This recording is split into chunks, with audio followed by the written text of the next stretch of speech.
Assalamu alaikum, dear students. Welcome to online classes session 2020, Pakistan International School, Taif, Kingdom of Saudi Arabia. Dear students, I'm Shahid Ali, Islamic study teacher, and today first lecture is grade 10 Islamic study. So, dear students, these classes are arranged by FIST under the supervision of Principal Mr. Kaisar Khan, who is the principal of Pakistan International School, Taif, Kingdom of Saudi Arabia. Dear students, the aim of these classes is to boost your capability and to enhance your educational level, and hope, inshallah, you will find these classes useful. So let's start, dear students, from the course, which is rescheduled reduced course, which you can see on the screen. It is written in the it is written in Urdu. It is for the Urdu medium, but I'm telling you that the course is Surah Al-Ahzab for class 10,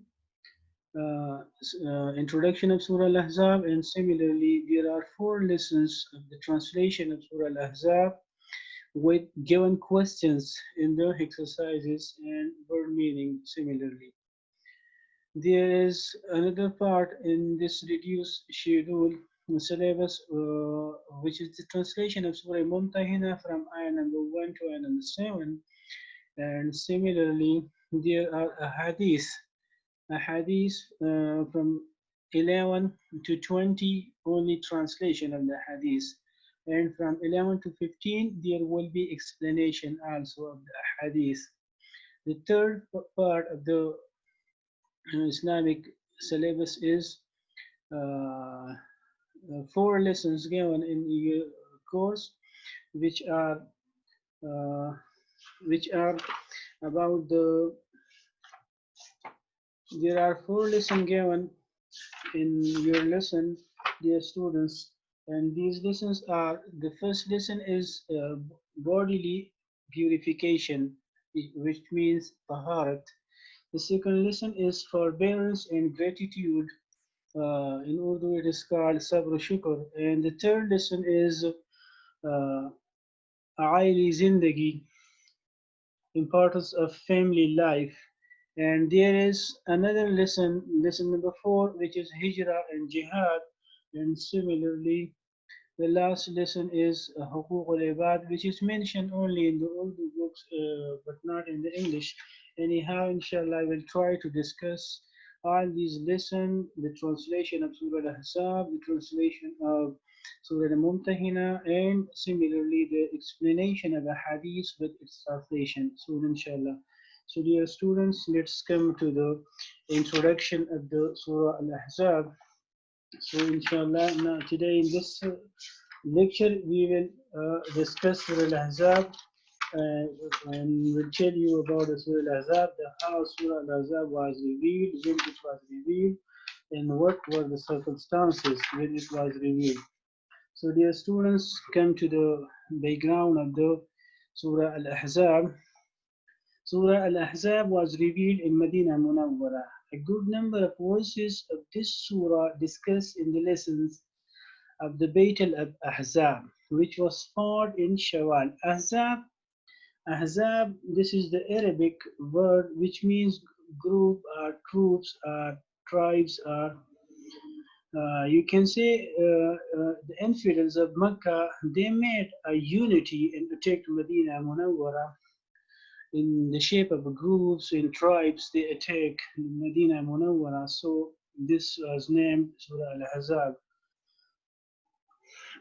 The Bayt al-Ahzab, which was fought in Shawwal, the fifth year of Hijrah.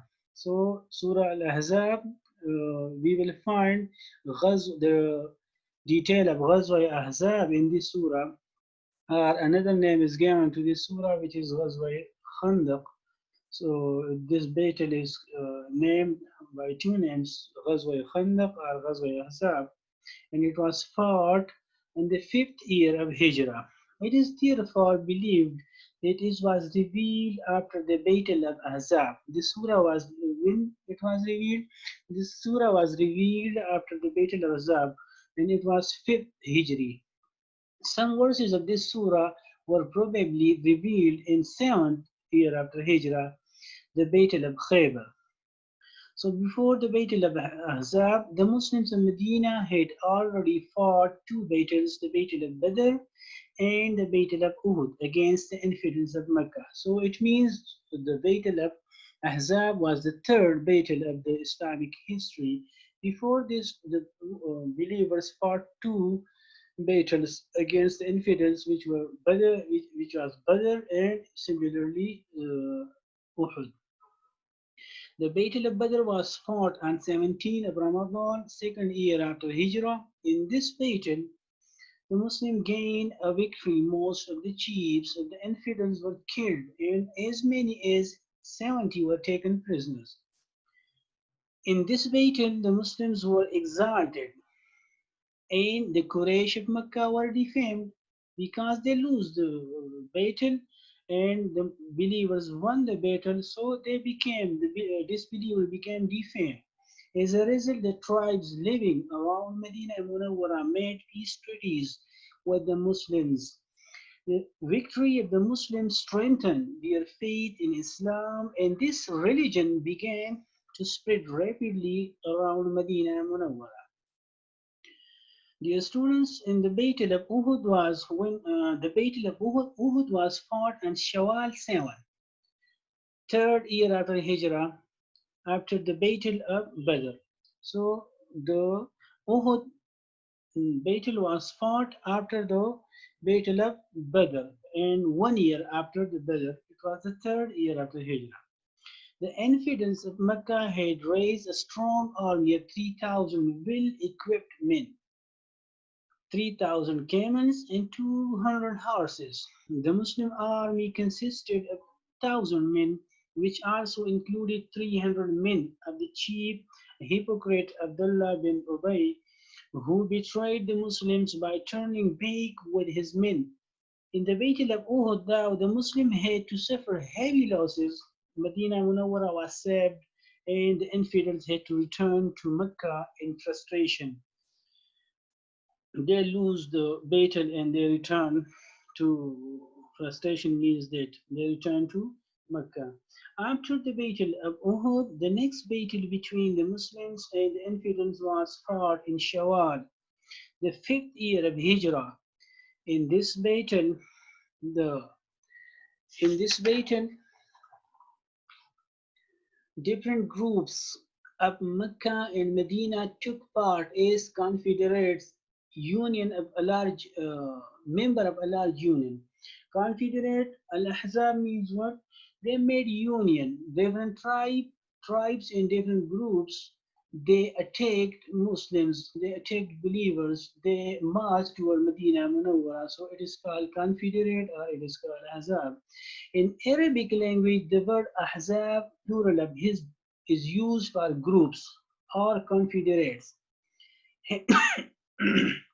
Hence, the battle is known as Ghazwa Ahzab or the Battle of Confederate. The battle in unity, they attacked believers, they attacked Medina Munawwara. So it was called Ghazwa Ahzab or the Battle of Confederate.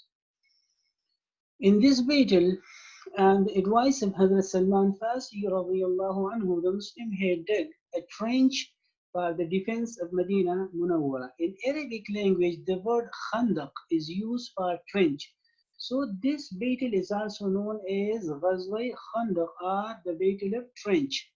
These were the names given to that battle because of the circumstances. A trench was dug there, so it is given the name Ghazwa Khandaq. Similarly, it is called Ghazwa Ahzab because different troops, different tribes, and different kind of people they gathered and make a unity and then attack Medina Munawwara. So it was called Surah Ahzab also. Hay bin Akhtab, the chief of Banu Nadir, led a delegation of 20 chiefs to Mecca and assured the Quraysh of the Jewish help. in the case of the attack on Medina. The delegation met various chiefs of the Arabian tribes and aroused them against the Muslims. Thereafter, the Jewish delegation also went to Banu Ghatfan. It was a tribe of Banu Atfan who were promised half the date harvest of Medina if they joined them to attack Medina Munawwara. So these were the circumstances. Because of these circumstances and in this situation, the infidels attacked Medina Munawwara. The confederacy it is called Sazish, was formed under the leadership of Abu Sufyan to make a united attack on Medina and rule the Muslims forever and to finish the believers forever. When the soldiers of the Confederates reached Medina, they were greatly embarrassed to see an impassable trench in front of them. The Arabs had never heard of a trench. They pitched their tents at some distance from the trench and besieged the city. The Muslim archers were constantly shooting arrows to stop them from any advancement. The Muslims archers, they were shooting their arrows toward the infidel so that they can stop them and so that the infidel cannot move forward.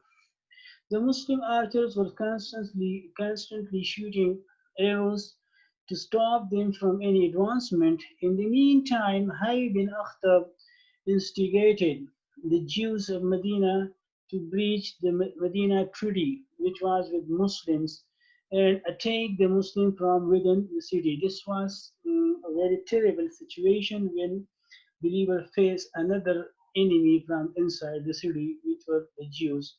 This was really a hard time for the Muslims. Those whose faith was weak could not withstand these circumstances and they became fed up with the religion. Because of these circumstances, the believers whose they were weak in faith, they fed up with the religion. Majority of the Muslims, however, showed their steadfastness when they fought the enemy successfully on all fronts and proved that they deserved the help of God. The siege continued for more than 2 weeks. Eventually, the help from Almighty Allah came in form of a violent storm. After 2 weeks, Allah Ta'ala sent a violent wind, a violent storm. The infidel who had already lost heart were overawed by the storm. They they became tired and because of the storm and took it as a sign of bad luck for them and they decided to go back home. The Muslim had at length won the battle. So when they because of the storm when they decide to finish the siege and they returned then Fidel returned to Mecca. So the Muslim had won the battle. So, dear students, it was the introduction of Surah Al-Ahzab and how it was revealed, what were the circumstances, and similarly, how the believers behaved during their battle and how the infidels attacked Medina Munawwara. Summary of the Surah Al-Ahzab is, dear students, the Surah condemns the customs of the infidels in regard to human relationship. Allah loves truth in all things. False relationship based on customs and superstitions, wahmiyat, may harm mankind. Hence, they must be abandoned. The ladies of the Prophet's household, radiyallahu anhunna, radiyallahu, are mothers to the Muslims Ummah. They must be given due respect. It is the duty of the Prophet ﷺ to reveal the truth to mankind. This is the summary of ayah number 1 to 18. Now, the next summary is Allah sent storm to fail the plans of the infidels. Thus Allah helped the Muslims when they were in the miserable condition.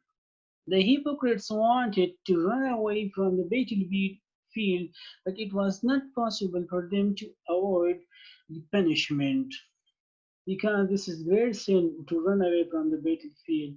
The believers must follow the truth and noble examples. Allah has a great reward for the wives of the Prophet ﷺ if they are loyal to Allah and His Prophet ﷺ.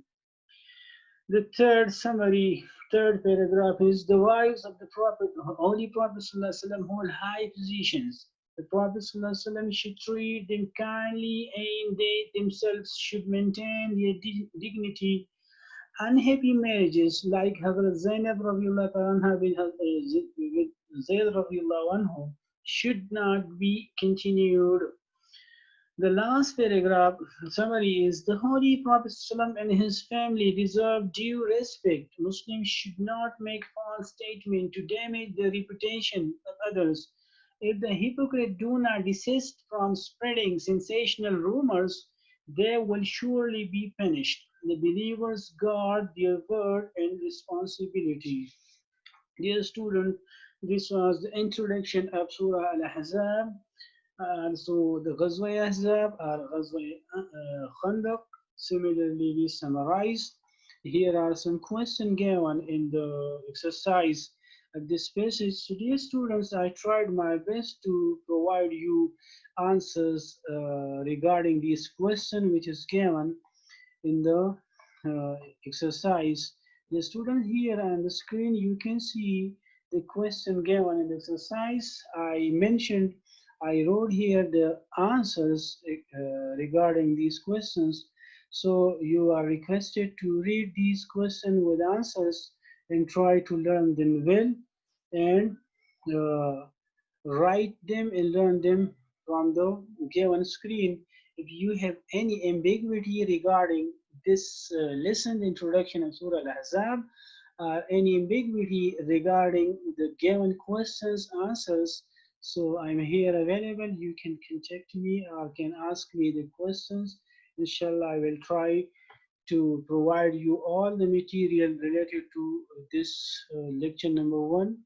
So thank you and see you inshallah in the next lecture.